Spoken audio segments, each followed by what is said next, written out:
Best friend convinced my wife I was cheating on her, and she ended up. So, a bit of backstory. My wife Katie and I had our daughter last December. The birth was really traumatic for both of us, but especially her. She ended up with postpartum depression and has been in therapy since. We agreed that she'd stay home full time after everything that happened, so I've been the one bringing in the money. That's been our plan from the start. She'd focus on getting better and taking care of our baby while I worked to cover the bills. Everything was fine for the first few months. She had her therapy sessions, I did my job, and yeah, it was hard, but we were managing. But then, about a couple of months ago, my boss came to me with this project. It was one of those big opportunity things, you know? A lot of overtime, but it would be great for my career and also a nice financial bump for us. I talked to Katie about it, explained that it'd be intense for about 4 weeks, and she was totally on board. We figured her mom and her best friend Molly could help with the baby while I focused on work. Now, Molly's been Katie's best friend forever. She's a stay-at-home mom too, with 2 little kids, so it made sense for her to come over and help out during the day. At first, it was going great. Katie seemed a little more relaxed, Molly was good with the baby, and I felt like we had a solid support system going on. But as the project stretched on, things started to feel off. It was during the 3rd week that I first noticed something weird. Katie was colder with me. I'd come home after a long day, and instead of a normal conversation, she'd just give me these short answers or act distant. At first, I thought she was just tired. I mean, she's dealing with a lot, right? But then I noticed that Molly was hanging around more and more, staying later in the evenings, like way after dinner time, when she'd usually have gone home to her own kids. So one night, I get home, and Molly's there again. It's late, probably around 9 or 10, and instead of heading to bed, she's sitting on the couch with Katie. I say a quick hello and go straight to check on our daughter, like I always do. But as I'm walking down the hall, I hear Molly say something like, "See? He doesn't even stop to greet you first. Definitely a sign." A sign? A sign of what?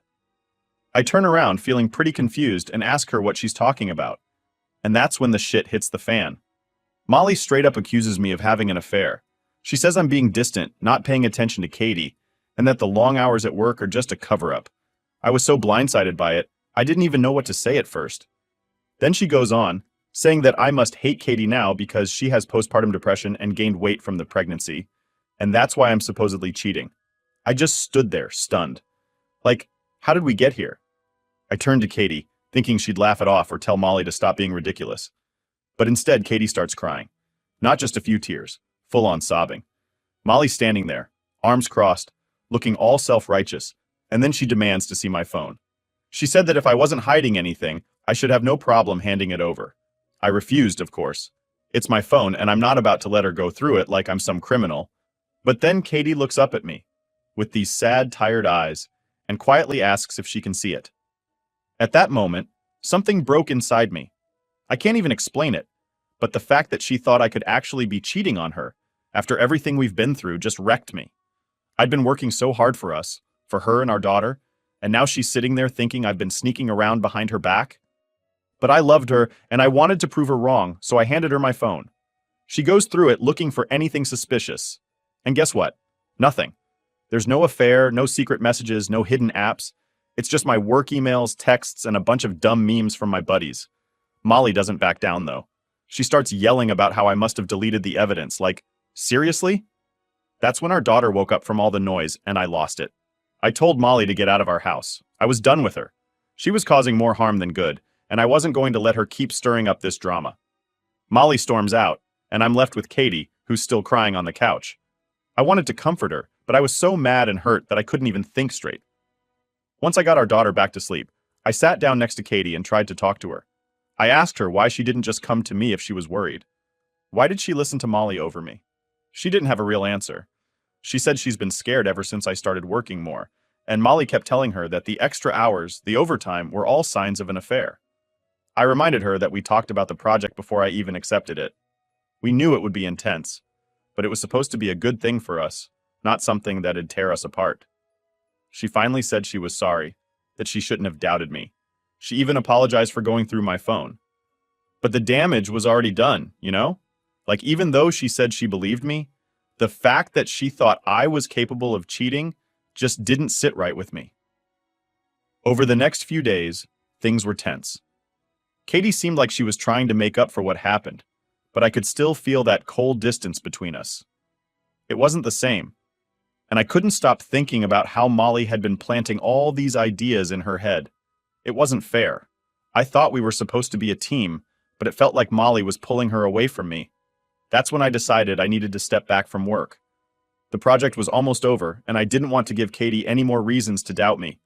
I wanted to spend more time with her and our daughter, to show her that I was still here, still committed to our family. But deep down, I couldn't shake the feeling that things would never go back to the way they were. And that was just the beginning. A few days after the whole Molly thing blew up, I thought things were getting back to normal. Katie was still acting a little off, but she wasn't crying or accusing me anymore, so I figured we were slowly moving past it. I even started scaling back on my work hours to be home more. It wasn't easy, but I wanted to prove to Katie that she could trust me. I thought that'd be enough. Boy, was I wrong. One day I get home from work, and the house looks like it's been hit by a tornado. Papers everywhere, drawers pulled out, cushions tossed around. It's like someone ransacked the place. The first thing that hit me was panic, thinking we'd been robbed or something. I shout out for Katie, but there's no answer. Then I hear our daughter crying from her room. When I walk in, she's in her crib, crying her little heart out. And no Katie, no note, nothing. Just a wrecked house and my baby girl totally alone. My mind's racing at this point. I call Katie's phone, but it goes straight to voicemail. I'm trying not to freak out, but I'm freaking out. Did something happen to her? Did she get hurt? Or I don't even know what to think. I start calling around. Her parents, her friends, anyone who might know where she is. No one's seen her. Now I'm really worried. So I call my mom, asking if she can come over and watch our daughter while I try to figure out what the hell is going on. Before my mom can even get to the house, Katie walks in with Molly driving her. I see the car pull up through the window, and I instantly feel a mix of relief and anger. Molly doesn't come in, which I'm honestly thankful for, but Katie walks through the door, eyes red, clearly upset, but not saying a word. I'm standing there in the middle of this wrecked house, holding our crying daughter, and all I can say is, "What the hell happened? Where were you?" And instead of explaining anything, Katie starts yelling. Not like the sad emotional kind of yelling, but angry. Almost like I did something wrong. She's accusing me of cheating again. She says the therapy I told her I was going to start is just a cover-up so I can sneak around and meet my mistress. At this point, I'm just in shock. Like, how are we back to this? We just went through this whole thing a few days ago, and now here we are again? I try to stay calm. I try to explain that I'm going to therapy because I need help dealing with all the stress and everything that's been going on, not because I'm hiding anything, but she doesn't care. She's convinced that everything I say is a lie, and then she does something I never thought she'd do. She hits me, right in the face. It wasn't a slap either, it was a punch. My nose starts bleeding instantly, and I can't even process what just happened. She kind of freezes too, like she didn't expect to do that. Her face goes blank, and she just sits down on the couch, staring at the wall, completely zoning out. No apology, no reaction, nothing. I'm standing there with a busted nose, holding our crying daughter, trying to wrap my head around what just happened. I didn't know what to do. All I knew was that I had to get out of there. Not just for me, but for our daughter's safety. I wasn't going to take any chances after she laid hands on me. If she could do that to me, what if it happened again, but worse? So I call my mom back, telling her to come over ASAP, and while I'm waiting, I pack a bag for our daughter. Katie's still just sitting there, not moving, not saying anything. She's completely checked out. It's like the woman I married is gone, and I'm looking at a stranger. When my mom finally gets there, I explain the situation in the quickest way possible. She's shocked, of course, but she doesn't ask too many questions. We leave Katie on the couch, and I take our daughter to my parents' house. The whole drive over, I'm trying to process everything. Like, how did we go from a happy family to this mess? I know Katie's dealing with a lot mentally, but I never thought things would get this bad. I'm scared for her, but I'm also scared for myself and our daughter. I can't let this keep happening, but I also don't want to just abandon her. She's sick, I know that. But where do I draw the line between helping her and protecting myself? Once we're at my parents' place, I drop off my daughter with my dad and head straight to urgent care. My nose was throbbing the whole time, and I had blood all over my shirt. The doctor said it wasn't broken, but that it was going to be sore for a while. They gave me some pain meds and sent me home. By the time I got back to my parents' house, it was late and my daughter was already asleep. I sat down with my mom, trying to explain everything that happened, but even as I said it out loud, it didn't feel real. My wife had hit me. My wife, the woman I love and had a child with, actually hit me, and now I had no idea what was going to happen next. The next morning, Katie's parents called me. They were obviously worried about her, and I told them what happened. I didn't mention the hitting part, though. I couldn't bring myself to say it, but they knew something was seriously wrong, and they suggested inpatient treatment for her. It was the first time anyone had said something that made sense. We agreed to separate for now. Katie would stay with her parents, and I'd stay at mine with our daughter. I wasn't ready to go straight to divorce, but I couldn't go back to living with her. Not like this. Not after what happened. I needed to protect myself and my daughter, and I couldn't trust Katie to not hurt me again. That night, lying in bed at my parents' house, I realized I needed to do more than just wait for things to get better. I needed to take action, make sure I was legally protected if things went south. I started documenting everything: the ransacked house, the accusations, the hitting. I didn't want to think about a custody battle. But at the same time, I couldn't ignore that it might be coming. My heart was broken. I love Katie, but this wasn't her anymore. This was something else. Something dark and messed up that had taken over. And as much as I wanted to believe she'd get better, I had to face the reality that she might not. So I did the only thing I could do. I kept my distance, prayed for her to get help, and made sure my daughter and I were safe. Update 1. So after that night, I moved in with my parents, like I said. It wasn't easy. Every day I was thinking about what the hell had gone wrong in my marriage. Katie and I had always been close, and now it felt like I didn't even know her anymore. I was trying to focus on my daughter, but it was hard with everything going on. The house, the accusations, the fact that she hit me, it was all just too much. A few days go by and I haven't heard much from Katie. Her parents were doing their best to get her some help, but they were worried too.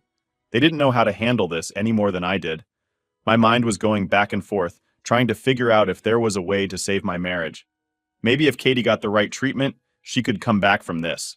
But the longer I thought about it, the more I realized that I needed to protect my daughter. That had to be my priority. One night, maybe 4 or 5 days after I moved out, I'm just sitting at my parents' house playing with my daughter when I get a call from Katie's dad. He says Katie's been asking to see our daughter. They were trying to get her into inpatient treatment, but she was refusing. Apparently, she was insisting that she could still be a good mom and that this was all my fault. I didn't know what to say to that. Part of me wanted to let her see our daughter, but another part of me was terrified. I mean, she left her alone before and she hit me. I wasn't sure if it was safe. Katie's dad told me that she wasn't doing well, and he was worried about her mental health. He asked if maybe she could see our daughter, with him and Katie's mom supervising. I agreed, but only if it was in a controlled environment. I wasn't going to let her be alone with our baby, not after everything that had happened. So we set up a visit at her parents' house. The whole drive over, I had this sinking feeling in my stomach. I didn't know what to expect. When I got there, Katie was sitting in the living room looking, well, she looked bad. Her hair was a mess, her eyes were swollen like she'd been crying for days, and she was just staring at the floor. She didn't even look up when I came in with our daughter. Katie's mom tried to make things feel normal, like it was just a regular visit, but it was so awkward. I sat on the other side of the room, holding our daughter, while Katie's parents tried to get her to talk. She didn't say much, just a few words here and there, mostly about how she missed our daughter and how this was all my fault. I could see her mom getting uncomfortable, but she didn't say anything. They were obviously walking on eggshells around Katie. The visit was only about an hour, but it felt like forever. I was relieved when it was over. Katie barely interacted with our daughter at all. She just kept staring at her, and then back at me, like I was the enemy. I tried to talk to her, to ask if she was going to get help, but she just ignored me. Her dad finally stepped in and said it was time to wrap things up, and I was out of there as fast as I could. On the way back home, my phone buzzes. It's a text from Katie. She's angry again, accusing me of turning our daughter against her, saying I was keeping her away on purpose. I didn't even respond. I couldn't. There was no reasoning with her at this point. Every time I tried to explain myself, it just made things worse. Then, a couple of nights later, something crazy happens. It's late, probably around midnight, and I'm about to head to bed when I hear a knock at the door. My heart sinks because I've got a bad feeling about who it could be. I peek through the window and sure enough, it's Katie. She's standing there, looking frantic, with Molly by her side. I open the door just a crack and ask what's going on. Katie starts yelling, saying she wants to take our daughter, that she's her mother and has every right to have her back. I can barely get a word in before she's pushing at the door trying to get inside. I stand my ground, telling her she can't just show up like this in the middle of the night and demand to take our daughter. Molly, of course, is egging her on, telling her that she should call the cops on me, that I'm keeping Katie from her child. At this point, I've had enough. I tell both of them that they need to leave before I call the police myself. Katie's still trying to push her way in, and Molly's standing there, throwing accusations at me like she's some kind of lawyer. Finally, my dad comes to the door. He's a calm guy, but when he saw what was happening, he stepped in and told them to leave. He was polite, but firm, and that seemed to finally get through to them. Katie backs off, and Molly, for once, doesn't say anything. They leave, but not before Katie screams at me that this isn't over. After they left, I just stood there trying to process what had just happened. I mean, who shows up in the middle of the night like that, demanding to take a baby? I knew right then and there that I needed to take more drastic steps. Katie wasn't in her right mind, and as much as I didn't want to escalate things, I had to protect my daughter. The next morning, I made some calls and started looking into getting a restraining order. I never thought my life would turn into this. Just a few months ago, Katie and I were a happy family. We had a beautiful baby girl, and now everything's falling apart. I don't know what's going to happen next, but I do know one thing. I have to keep my daughter safe no matter what, even if that means keeping her away from her own mother. Update 2. So after that late night showdown with Katie and Molly, I knew things were just getting worse.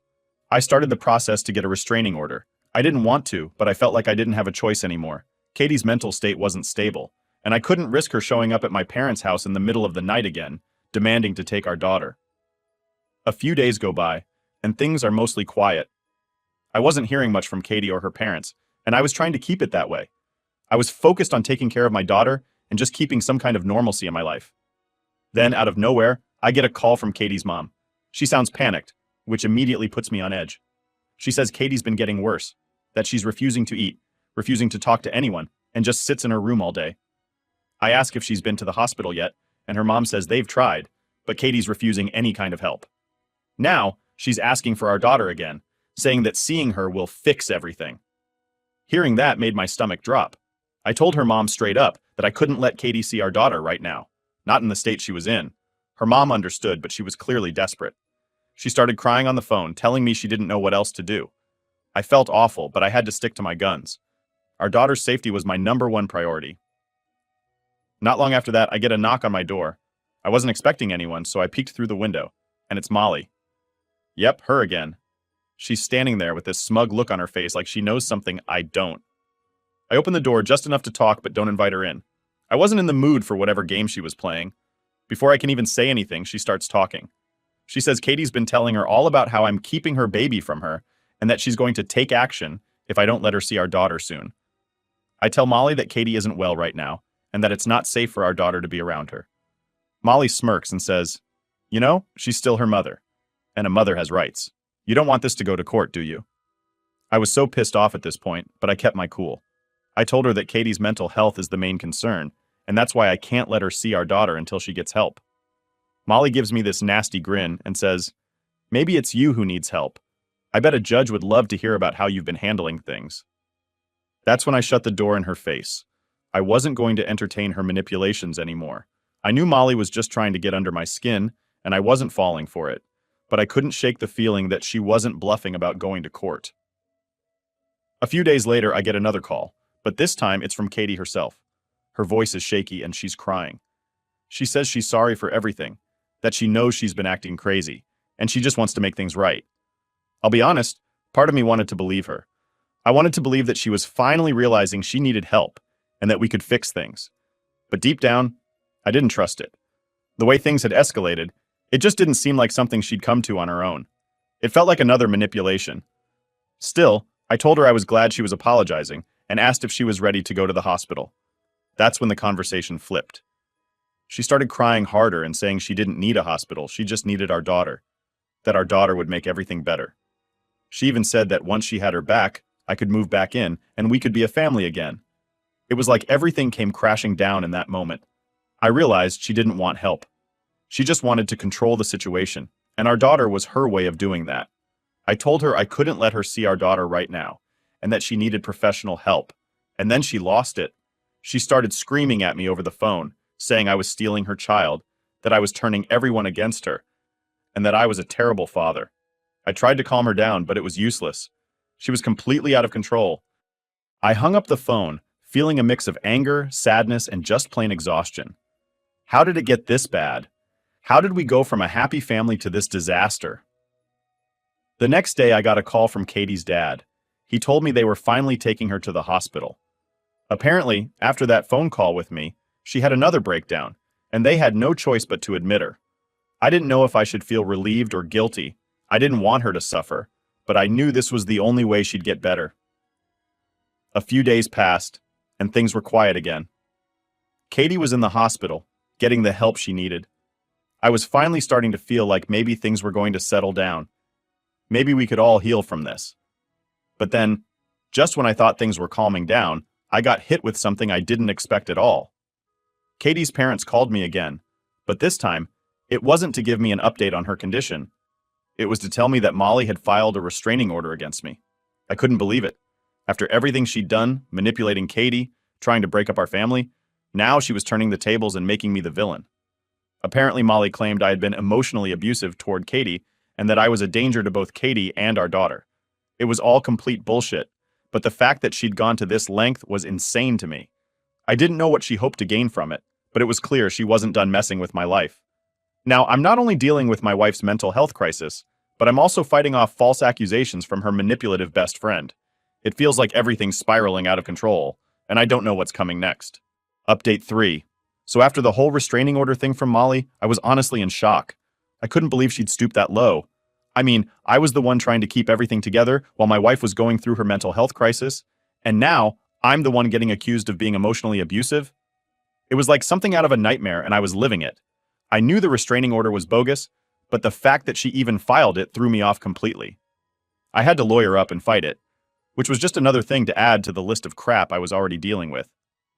I spent days preparing with my lawyer, gathering evidence to show the court that Molly was the one manipulating Katie, not me. I had texts, emails, everything, but still I couldn't shake this feeling of dread.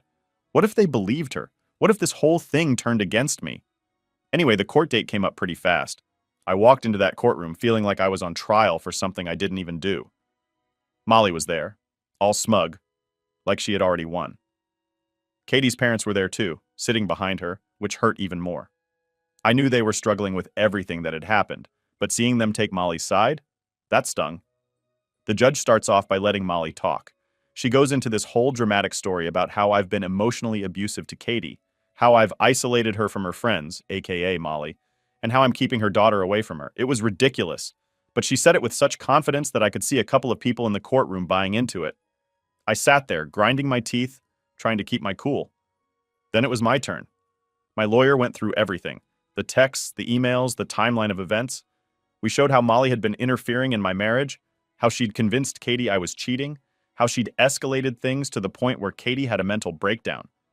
I even had witnesses, people who knew Molly and knew how she operated, who could back up what I was saying.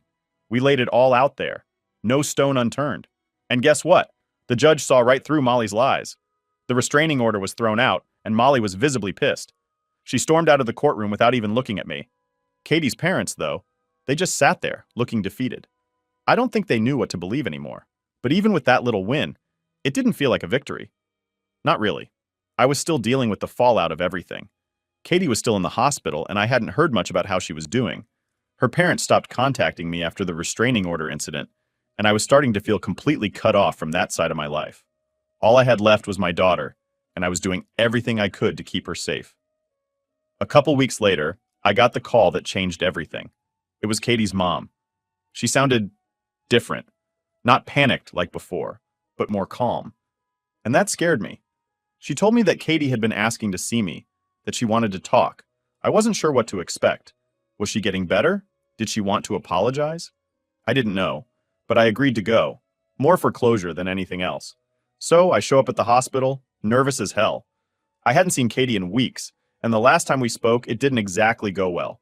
When I walked into her room, she looked better. Still not herself, but definitely more put together than the last time I saw her. She didn't look at me right away. She was just staring out the window like she was lost in thought.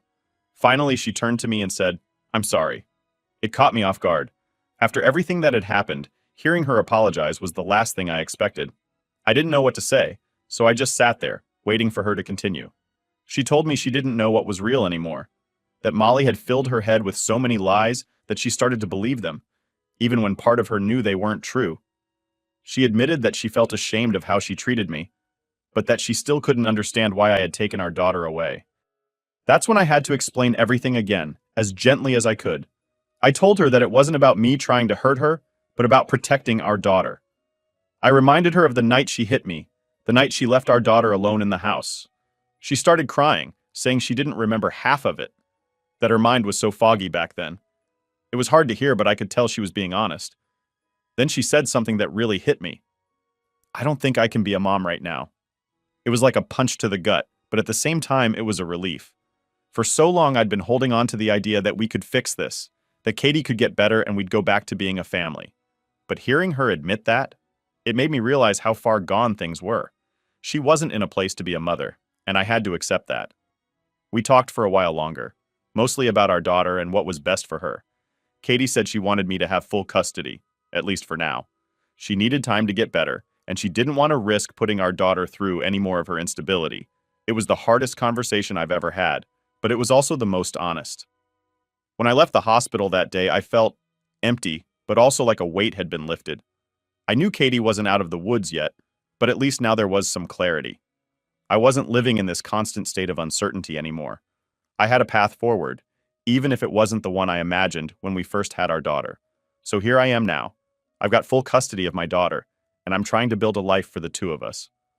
Katie's still in treatment, and I visit her occasionally, but things aren't the same. I don't know if they ever will be, but at least I know I did everything I could. And now, it's about moving forward, one step at a time.